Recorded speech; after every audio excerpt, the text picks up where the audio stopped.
The following is brought to you by Haney Farms, your canola, corn, and cereal seed experts. Find us at haneyfarms.com. We're joined right now on RailerCulture.com by Patty Townsend. She is the Vice President of the Canadian Seed Trade Association. Welcome today, Patty. Thank you, Sean.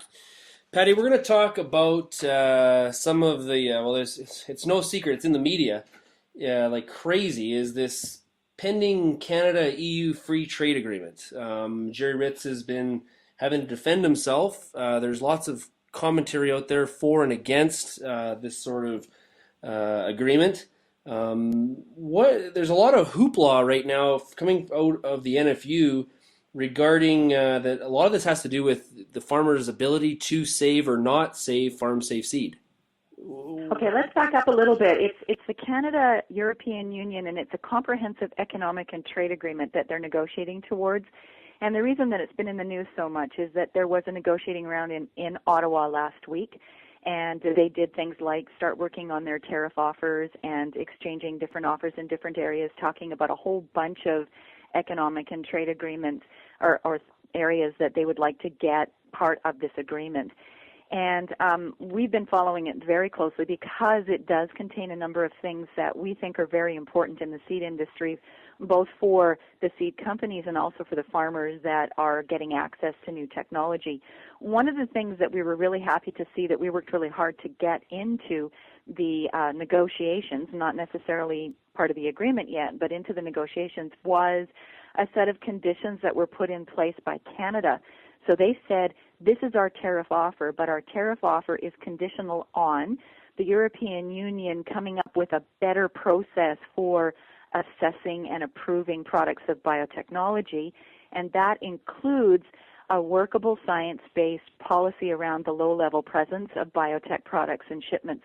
So that's really, really important because, as you know, the European Union's been maintaining a zero tolerance for any products of biotechnology, and in some cases, for example, in forages, one forage seed lot was actually rejected for a 0.00009% presence, which is getting down to like one particle of dust in a container of forage seed. So we're really, really excited about that, and we're going to keep pushing that and hope that that continues to be one of the conditions of Canada's tariff offer. The other thing that's included in it, and again was the result of some work by the Seed Trade Association and other seed industry participants working with the European Seed Association, is an actual piece of language in the negotiating text that says that the two parties, that's Canada and the European Union, will protect, promote, and reinforce the protection of plant varieties based on the International Convention for the Protection of New Varieties of Plants. That's what we call UPOV, as revised on March 19, 1991. So that's the UPOV 1991 Convention. Canada signed that convention in 1992, but we have not amended our Plant Breeders' Rights Act to comply with that convention. So that's the part the National Farmers Union is a bit upset about. And so does UPOV 91 say that you can't save farm-safe seed? No, on the contrary, UPOV 91 actually has a section in it that gives countries the option to allow for farmers to save the production of seed for planting on their own establishments. The convention that we currently comply with, the Convention of 1978, does not have that section in it. That's just something that we put into our plant breeders' rights legislation. Okay, so I guess my next question is, so if it clearly states that in UPOV 91, why am I reading all this in the paper about, Terminator gene, and where is this coming from? I'm not sure because UPOV 91 does have a very clear clause that gives the option for countries to allow for the saving and use of seed on their own farms. Now, it is an option, and it is linked to a piece in the convention that says that you can't compromise the legitimate interests of the breeder. I think it actually says keeping or respecting the legitimate interests of the breeder, you can provide this option, which is the option for farmers to save the production from their seed to plant as seed on their own establishments. They can't sell it, but you can't sell it under our current Plant Breeders' Rights Act anyway. Right, and I'm reading a quote from I believe it's Mr. Beam. Same? Yeah. Beam, yeah. These measures are so draconian that they would generate a culture of fear in the countryside where farmers would be complying and buying seeds out of fear of losing their farms and having them seized. Well, in that case, he's referring to another section of the draft agreement, and it's called provisional and precautionary measures. And essentially, what I can read out of it, and I'm not a trade lawyer, and language in negotiating agreements is always very complicated and full of brackets.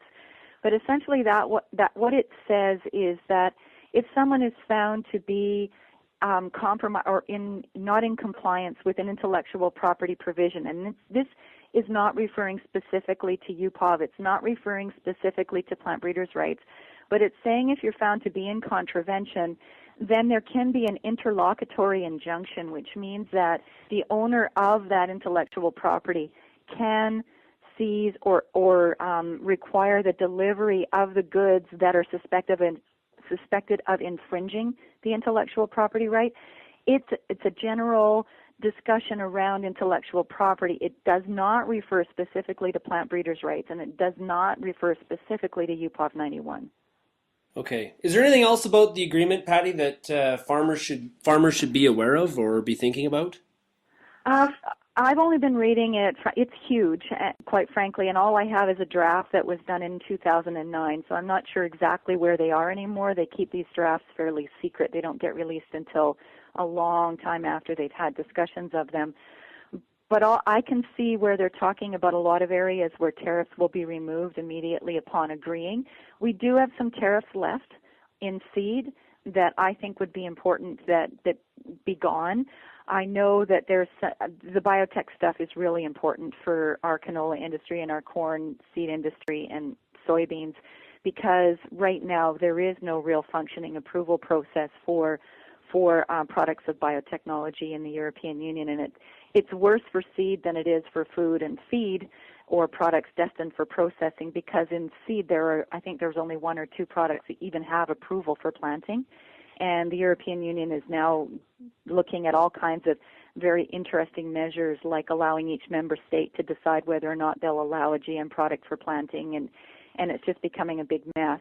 And we also are really hoping that this will contain an agreement on the part of the European Union to put in place some better science-based low-level presence policies. Well, and let's wrap up with low level presence. That we need that policy because that does have a positive impact for farmers, correct?